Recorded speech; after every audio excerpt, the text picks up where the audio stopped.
Hello दोस्तों, अगर आप कक्षा 10 के स्टूडेंट हैं और 2023 में 16 फरवरी को हिंदी का पेपर देंगे तो यह वीडियो आप 16 फरवरी से पहले जरूर देख लें, क्योंकि आज की इस वीडियो में मैं आप लोगों को क्लास 10 हिंदी के 40 ऐसे मोस्ट इंपॉर्टेंट बहुविकल्पी क्वेश्चंस कराऊंगा जो कि आपके बोर्ड एग्जाम के पॉइंट ऑफ व्यू से बहुत ही ज़्यादा महत्वपूर्ण है। तथा मैंने इस वीडियो में जो 40 इंपॉर्टेंट क्वेश्चंस कराए हैं उसमें भी मैंने एक क्वेश्चंस में दो दो क्वेश्चंस बनाए हैं, इसलिए आपके 80 क्वेश्चंस हो जाते हैं। इसीलिए आप इस वीडियो को अंत तक देखें और अभी तक इस वीडियो को लाइक नहीं किया लाइक कर दें, चैनल को सब्सक्राइब नहीं किया सब्सक्राइब कर दें और इस वीडियो को अपने दोस्तों के साथ जरूर शेयर करें। सबसे पहले हम आपको OMR शीट किस प्रकार से भरना है वो मैं बता चुका हूँ, उसकी भी लिंक आपको डिस्क्रिप्शन बॉक्स में मिल जाएगी। इस प्रकार से आपको OMR शीट मिलेगी, इसको किस प्रकार से भरना है उसको मैंने बता दिया। अभी तक वीडियो नहीं देखी तो जाकर डिस्क्रिप्शन बॉक्स में लिंक मिलेगी। उसके बाद देख लेते हैं। सबसे पहला क्वेश्चन हमारा है, रीतिकाल की किन्हीं दो प्रवृत्तियों का उल्लेख कीजिए। रीतिकाल की प्रवृत्तियां हमें लिखनी है, कौन कौन सी होती हैं। एक तो होती है हमारी श्रृंगार रस की प्रधानता और दूसरी हमारी होती है प्रेम भावना का चित्रण। ये दो हो गई क्या, रीतिकाल की प्रवृत्तियां। उसके बाद हमारा दूसरा नंबर क्वेश्चन आता है, रीतिबंध शाखा के किन्हीं दो कवियों का नाम लिखिए। रीतिबंध शाखा के कवि कौन कौन से हैं। केशवदास जी हैं, बिहारी जी हैं। केशवदास जी की है रचना कौन, रामचंद्र का। बिहारी जी की है बिहारी सही। तीसरा नंबर हमारा क्वेश्चन आता है, द्विवेदी युग के किन्हीं दो कवियों के नाम लिखना है। द्विवेदी युग के, ठीक है, कौन कौन से होते हैं द्विवेदी युग के कवि देख लेते हैं। एक तो हमारे मैथिली शरद गुप्त, एक हमारे हो गए पंडित नाथूराम शर्मा। इनकी मैथिली शरद गुप्त की एक रचना है क्या, साकेत। ठीक, उसके बाद हमारा कौन क्वेश्चन आता है, चौथा नंबर, द्विवेदी युग की किन्हीं दो विशेषताएं लिखिए। द्विवेदी युग की विशेषताएं लिखनी है, कौन कौन सी होती हैं। एक तो हो गई हमारी देश भावना, देश प्रेम की भावना। दूसरी हो गई हमारी सामाजिक समस्याओं का चित्रण। उसके बाद हमारा आ जाता है नेक्स्ट क्वेश्चन, पांचवा नंबर, छायावादी युग को किन्हीं दो विशेषताएं का उल्लेख कीजिए। कौन कौन सी विशेषताएं, सौंदर्य भावना और हमारी हो गई रहस्य भावना। ये दो, और ये कब से कब तक हुआ था, तो यह सन 1919 से 1938 के बीच में हुआ था। और छायावादी युग के और भी नाम है, जैसे शुक्ल युग, प्रसाद युग, प्रेमचंद युग आदि नामों से इसे जाना जाता है। उसके बाद हमारा नेक्स्ट क्वेश्चन आते हैं, कौन से, एक मिनट जाइए, हाँ देख लेते हैं। हाँ क्या है, छायावादी युग के कवियों के नाम व उनकी रचनाएं लिखिए। छायावादी युग के कवि कौन कौन से हैं देख लेते हैं। एक तो हमारे जयशंकर प्रसाद, महादेवी वर्मा, सुमित्रानंद पंत। इनकी है झरना, लहर, आंसू, नीरजा, अग्निरेखा, युगरान, यही इनकी रचनाएं हैं। उसके बाद सातवां नंबर हमारा क्वेश्चन आता है, प्रगतिवाद युग की किन्हीं दो विशेषताएं लिखिए। प्रगतिवाद युग की हमें विशेषताएं लिखनी है, क्या क्या होती हैं। छंदों के बंध में उत्प्रेक्षा और क्रांति की भावना, ये दो हो गई उसके विशेषताएं। हमारा आठवां नंबर क्वेश्चन आता है, ये सभी क्वेश्चंस आपके क्लास 10 2023 बोर्ड एग्जाम के लिए सबसे ज़्यादा महत्वपूर्ण हैं।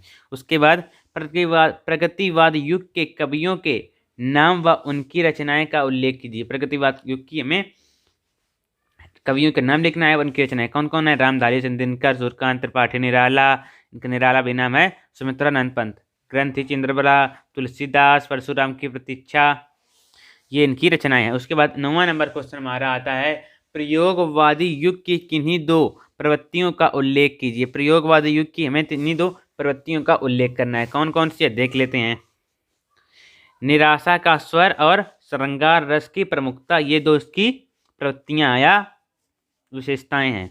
10वां नंबर क्वेश्चन हमारा आता है, प्रयोगवादी काव्य धारा के किन्हीं दो कवियों के नाम एवं रचनाएं लिखनी है, कौन कौन से होते हैं।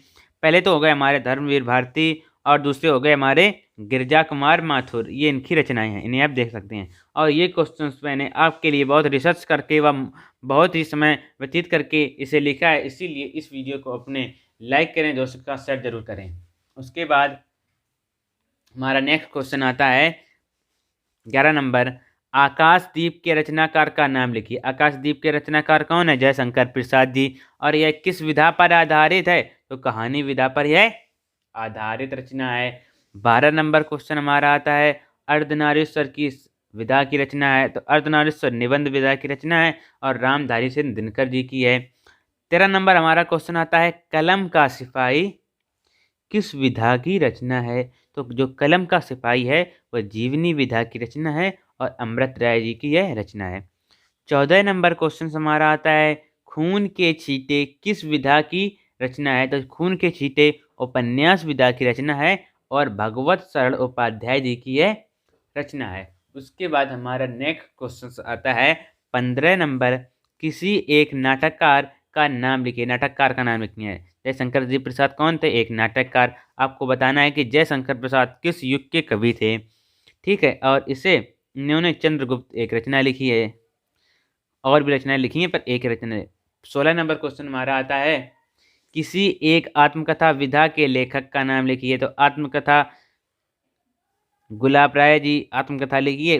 कौन सी रचना है वह? मेरी असफलताएं। मतलब मेरी असफलताएं किसने लिखी है? तो गुलाब राय ने। और मेरी असफलताएं किस विधा पर आधारित है? तो आत्मकथा पर आधारित है।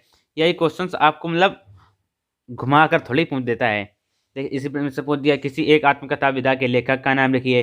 कहीं पूछ देगा कि मेरी असफलताएं किस विधा पर आधारित है, या मेरी असफलताएं के लेखक कौन है, तो आप बता दें गुलाब राय। ठीक, इस प्रकार से 18 नंबर क्वेश्चन आता है, हिमाचल की पुकार के लेखक कौन है? तो हिमाचल की पुकार के लेखक हैं हमारे जयप्रकाश भारती। और यह किस विधा पर आधारित है? तो नाटक विधा पर यह आधारित है। उसके बाद हमारा 19वां नंबर क्वेश्चन आता है, सूरज का सातवां घोड़ा किस विधा की रचना है? उपन्यास विधा की रचना है। और यह किसने लिखी है? धर्मवीर भारती जी ने यह लिखी है। उसके बाद हमारा 19वां नंबर क्वेश्चन आता है, सूरज का सातवां घोड़ा किसकी रचना है?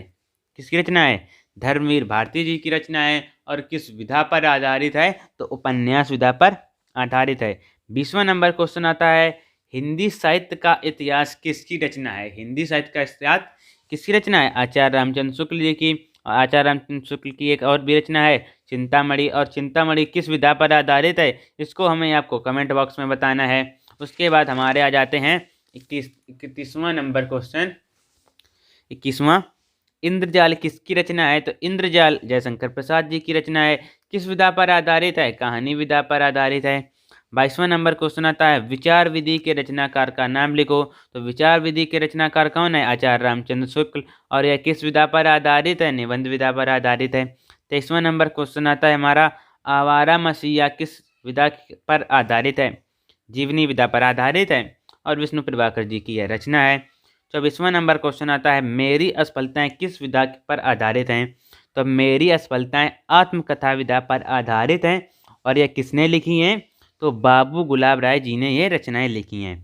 25वां नंबर क्वेश्चन आता है हमारा, लहरों का राजहंस के लेखक कौन? तो लहरों के राजहंस के लेखक हैं मोहन राकेश। और यह किस विधा पर आधारित है? तो नाटक विधा पर आधारित है। उसके बाद नेक्स्ट क्वेश्चन आता है हमारा, क्या भूलूं क्या याद करूं किसकी रचना है? तो हरिवंश राय जी की यह रचना है और आत्मकथा विधा पर आधारित है। उसके बाद हमारा आता है 27वां नंबर, नीड का निर्माण फिर किसकी रचना है? तो हरिवंश राय जी की रचना है ये, और ये भी आत्मकथा विधा पर आधारित है। फिर हमारा आता है, मैला आंचल किसकी रचना है? 29वां नंबर क्वेश्चन किसकी है? फणीश्वर नाथ रेणु जी की रचना है और उपन्यास विधा पर आधारित है। 29वां नंबर क्वेश्चन आता है, अतीत के चलचित्र के लेखक कौन है? अतीत के चलचित्र के लेखक हमारे महादेवी वर्मा जी हैं। और इसके किस विधा पर आधारित है? तो यह रेखा चित्र विधा पर आधारित है। फिर हमारा 30वां नंबर क्वेश्चन आता है, तो क्या है? किसी एक एकांकी लेखक का नाम लिखिए। तो एकांकी लेखक कौन है? राम कुमार वर्मा जी एक एकांकी लेखक है। और यह एकांकी किस विधा पर मतलब दीपदान इन्होंने एक रचना लिखी है। ठीक है, यह दीपदान किस पर आधारित है? तो एकांकी विधा पर आधारित है। 21वां नंबर हमारा क्वेश्चन आ जाएगा, नीड का निर्माण फिर किसकी रचना है? ये क्वेश्चन शायद आपका पहले भी मैंने बताया था। फिर से देख लेते हैं, हरिवंश राय जी की रचना है और आत्मकथा विधा पर आधारित है। 32वां नंबर क्वेश्चन आता है, अशोक के फूल के लेखक कौन है? तो कौन है? हजारी प्रसाद द्विवेदी जी इसके लेखक हैं। और यह किस विधा पर आधारित है? तो यह निबंध विधा पर आधारित है। उसके बाद हमारा 34वां नंबर क्वेश्चन आता है, सेवा सदन के लेखक का नाम लिखिए। तो सेवा सदन के लेखक कौन है? मुंशी प्रेमचंद जी इसके लेखक हैं। और सेवा सदन, गबन गोदाम, ये सब इन्हीं की रचनाएं हैं। फिर उपन्यास विधा पर आधारित है। 35वां नंबर क्वेश्चन हमारा आता है, सी तीर्थ सलिल के लेखक कौन है? कौन है? सत्येंद्रनाथ जी हैं। और अनुदित काव्य पर यह आधारित रचना है। फिर हमारा 36वां नंबर क्वेश्चन आता है, हिंदी गद्य साहित्य के जनक कौन है? तो भारतेंद्र हरिश्चंद्र इसकी जनक हैं। और यह 27वां नंबर क्वेश्चन आता है 37वां नंबर, विश्व साहित्य की रूपरेखा के लेखक कौन है? विश्व साहित्य की रूपरेखा के लेखक कौन है? भगवत सरल उपाध्याय किस विधा पर आधारित है? कृति विधा पर आधारित है। 38वां नंबर क्वेश्चन आता है, रस मीमांसा के लेखक का नाम लिखिए। कौन है? आचार्य रामचंद्र शुक्ल। और किस विधा पर आधारित है? उपन्यास विधा पर। नेक्स्ट क्वेश्चन आता है हमारा, त्याग पत्र के लेखक कौन है? तो त्याग पत्र के लेखक जैनेन्द्र कुमार हैं। और आपको यह कमेंट बॉक्स में हमें बताना है कि यह किस विधा पर आधारित है। 40वां नंबर क्वेश्चन हमारा आता है, दीपदान के लेखक कौन है? ठीक है, इसको भी आपको कमेंट बॉक्स में हमें बताना है, ये लेखक कौन है और यह किस विधा पर आधारित है। तो बस आज की वीडियो में इतना ही। अभी मैंने आपको 40 मोस्ट इंपॉर्टेंट क्वेश्चंस कराए, जिसमें कि मैंने एक क्वेश्चन में दो क्वेश्चन बताए, जिससे कि आप लोगों के कम समय में ज़्यादा से ज़्यादा पढ़ाई हो सके। और